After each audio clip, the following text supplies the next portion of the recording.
Hi everyone, welcome back to the channel. My wife and I are currently on a big 4,500 mile road trip, and this video is going to cover one particular day.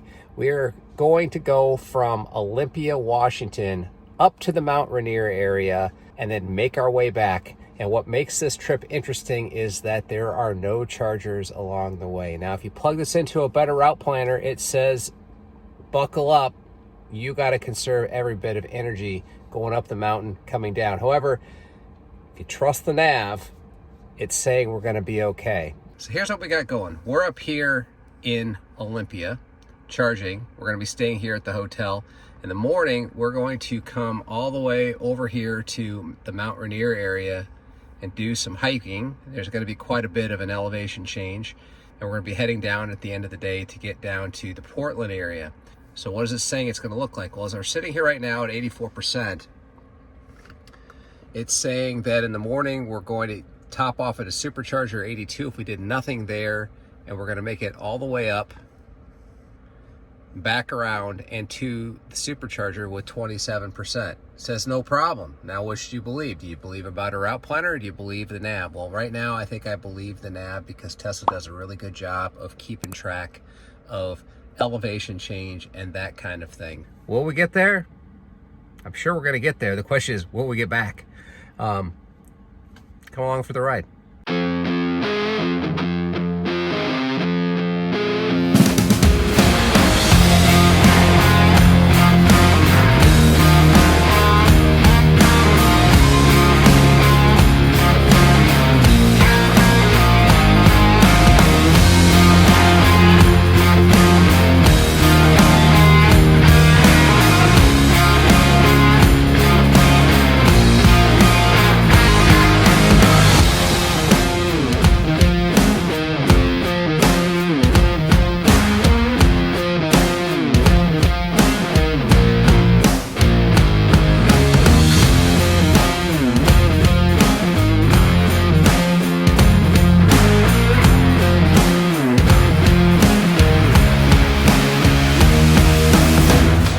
Well, we made it to the top of Mount Rainier, and it is spectacular up here. The car nav said that we would get up to the top around 60%, and we got up to the top around 60% after charging up to 100. One weird thing is that we did pull off about halfway up. There was no internet. We got out of the car to look at some falls. Spectacular. Got back in the car, and all of our navigation and all of our waypoints were gone. Absolutely gone. So we had to resort to some offline methods of navigating, but once we got up to the top, there was cell service, and we were able to get our final destination put in. And right now it's saying that we're going to get down the mountain and to our supercharger with about 30%, which is a ton.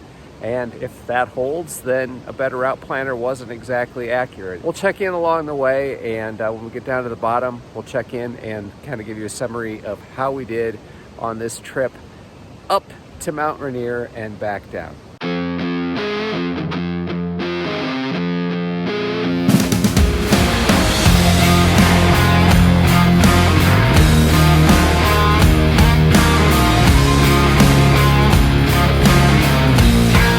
Hi everyone, checking in from Mount Rainier again. It's right there over my shoulder. A little bit of change of plans. The bottom half of the loop that we were planning on taking to come out of the park is closed Monday through Friday, and we're here on a Wednesday, so it's closed. So we're gonna have to turn around and go back. We're sitting here at about 55% state of charge, and I think we're about as deep into the park as we're gonna get. So we've used less than half of the battery, technically, than it took to come up here, and we're gonna have gravity assist with the regenerative braking going down, so we should be okay. We're just going to start back the other direction and figure out what happens, because we don't have internet right now and the nav isn't working. So we're just gonna follow the road until we get internet and then let it do its thing. So we'll check in when we get probably down the mountain.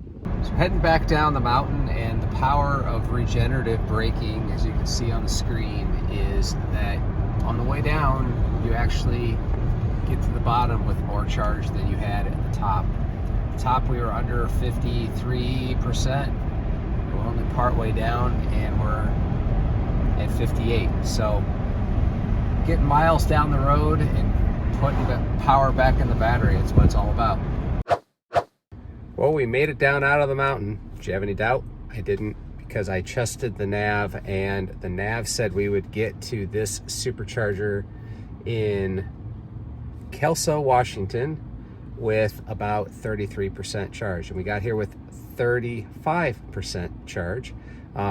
So better than planned. Well, it wasn't the exact route because we did run into some issues with some roads being closed, and we did have to backtrack our way out, and we were without internet and navigation for a good chunk of that. So after a full day's charge, what were the stats? The stats were 193 miles driven, 218 watt hours per mile.